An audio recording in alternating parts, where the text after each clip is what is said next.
Cozy by Jan Brett.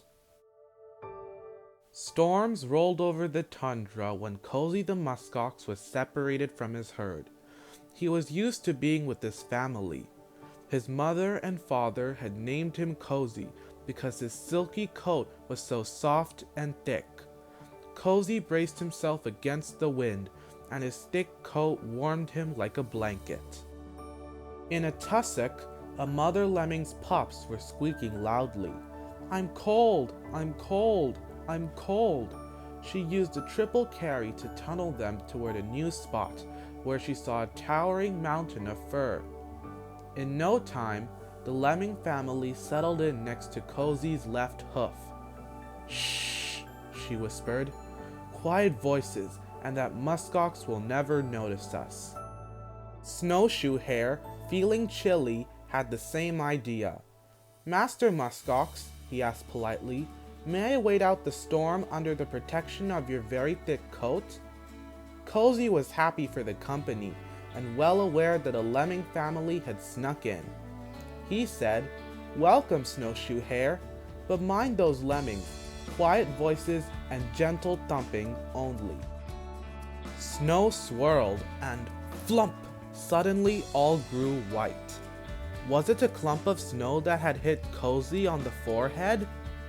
No, it was feathers. When Cozy opened his eyes, he was looking into big yellow ones. The eyes belonged to a snowy owl, who also had a request. "Oh, magnificent booming muck, would you be so kind as to give me shelter? The wind has tumbled me terribly." Cozy knew that snowy owls and lemmings and snowshoe hares were not always fast friends, but he agreed with some conditions. House rules are quiet voices, gentle thumping, claws to yourself. Arctic Fox's nose was turning blue. Her bushy tail wasn't warm enough, and every time she wrapped it around herself, the wind unwrapped it. Thinking Cozy would make a good windbreak, she sidled up to him. "Do you mind, Mr. Muskox, if I unfreeze my nose in your thick fluff?" Cozy was happy to welcome a new guest, but eyeing her sharp canines, he answered, "For the harmony of all, quiet voices, gentle thumping, claws to yourself, and no biting." As winter went by, the storms grew worse. The wind blew and blew, and a low, humpy shape appeared, swaying and shuffling. Its coat was covered with ice balls. "Shaggy beast," it growled. "I fell into an ice floe and am chilled to the bone. Can you help me?" Cozy was happy to invite the wolverine in, but added to the house rules.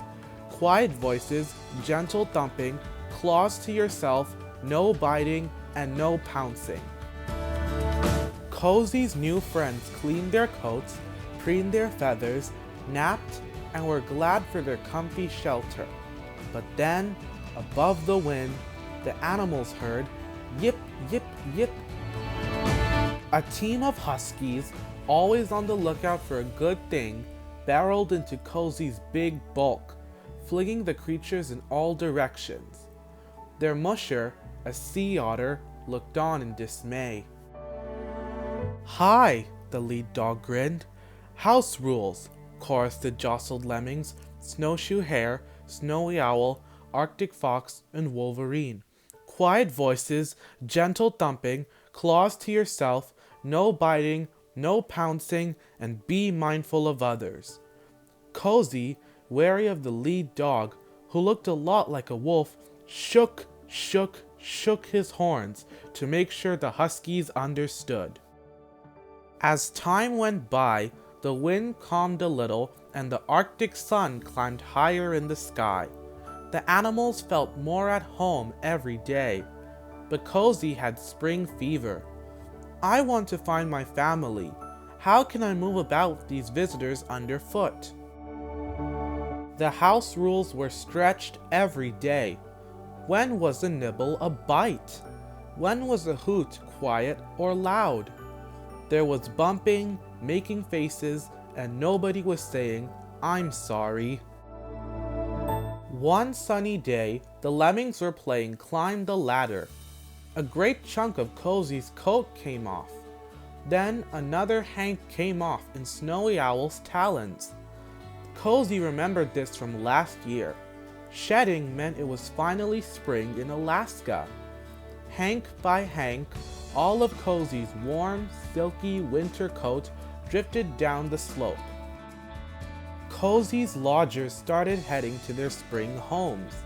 Cozy hadn't felt so free and breezy since he was a calf. He jumped, he gambled, and then, in the middle of a gleeful leap, he saw his herd. He ran to join his mother, his father, his sister, and his brother. "Where were you? We were worried," said his sister Fluffy. "We missed you," said his brother Snuggly.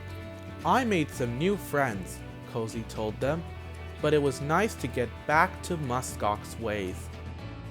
They all formed a circle, babies in the middle, but Cozy felt curiously alone.